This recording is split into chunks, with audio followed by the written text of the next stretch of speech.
With the Resident Evil 4 remake releasing in just a few days, I wanted to talk about something I don't see discussed often. When it comes to the scary things in Resident Evil 4, the first thing that often comes into people's minds are the Regenerators, Verdugo, El Gigante, the Novistadors, and Ashley. Sure, I get why people find these things tense or frightening, but they never bothered me as much as the Ganados did. The most basic enemies in the game are the ones I find the most intimidating.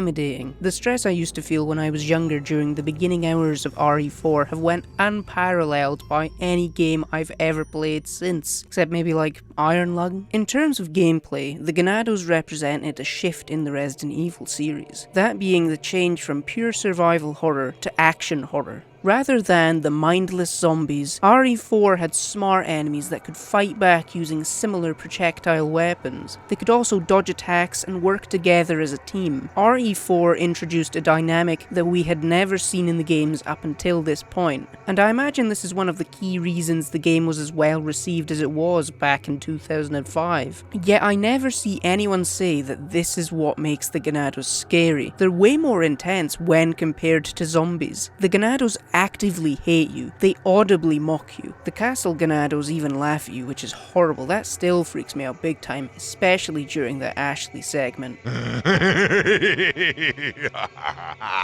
Additionally, there is the obvious connotation to the invasion of the Body Snatchers because of how the Las Plagas parasite has altered the Ganados' behaviour. The way enemies react when you're first spotted by them is very reminiscent to the end of that film. It makes me wonder if it's like a subtle nod to it or not. This game does a great job at depicting them as slightly off. The way the first one you encounter turns to face you is just wrong. I do wish that RE4 did more to make the fate of the Ganados more tragic, like we see during the end credits, where we get to see their decline after the parasite is introduced to them. It's honestly quite sad when you start to think about it, and the game just doesn't really hint at it. To be brutally honest, the world building elements of Resident Evil 4 are a bit rubbish. The notes scattered around the game come across as though they were written by a child. I think RE4's environmental storytelling is where it flourishes. The gradual build up from the farmhouse leading to the village at the start is just great. First the skulls and then the impaled body. It paints a picture that lets you know that we're going up against something smarter than the average zombie. Hopefully the remake manages to keep the human-like threat of the Ganados alive. So far I think it may do a better job at it, though I was slightly disappointed by the cutscene where you first meet one during the demo. In this new version he seems totally disinterested in you, almost like a zombie, whereas in the original the Ganado is clearly displeased to see you and makes it abundantly clear that you're not welcome. So that's why I believe the Ganados to be the scariest element of Resident Evil 4. The true horror stems from the fact that this time your opponents aren't just mindless zombies acting purely on instinct. The Ganados want to see you dead and have the ability to strategize your downfall. Obviously the fear factor decreases as you play the game. The Ganados can be quite easy to deal with once you know how they work, and I don't really break much of a sweat anymore.